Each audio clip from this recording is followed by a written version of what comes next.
All right.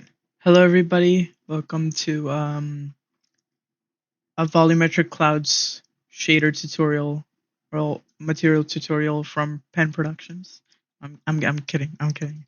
Um, but okay. So basically, what I've got going is I've got a texture sample. I made sure that I enabled the Volumetrics plugin when before I started this whole thing. Okay, so I'm using a texture sample, which is basically being tiled over. Um, and well, yeah, I'm also using a vector parameter over time to kind of get the continuous offset, right, to get moving clouds. And I have the exact same thing here, but it's inverted in the opposite direction of basically wherever the clouds are going. And this is using another texture, so that kind of gives me the fluid simulation effect because clouds are kind of like water. They're in a way. But okay, so right, so I've got that going. Cloud follow and smoothness is basically running this. Well, not running, but it's making this graph is pretty much what it's doing. So that allows me to get the upper and lower taper for the clouds or fall off smoothness, whichever word you'd like to use.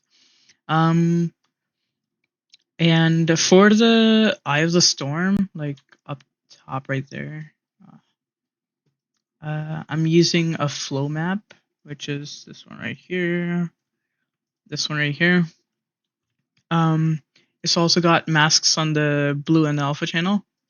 So, yeah. But yeah, basically, so I'm setting a rope position. Then I am taking out the ability for it to tile, basically. Um, and then allowing the intensity to be decided and stuff. After that, I'm using a flow map function to bend the clouds around the storm, or it takes into consideration obviously this texture and this texture. It's not exactly bending them, but more like um, because of the way this is, it kind of like makes them disappear as it gets into the flow map. Whoops. So I've got that going for the normal texture and the volumetric texture. Cloud height. I mean, there's not much to explain there. Decides the cloud height. Um,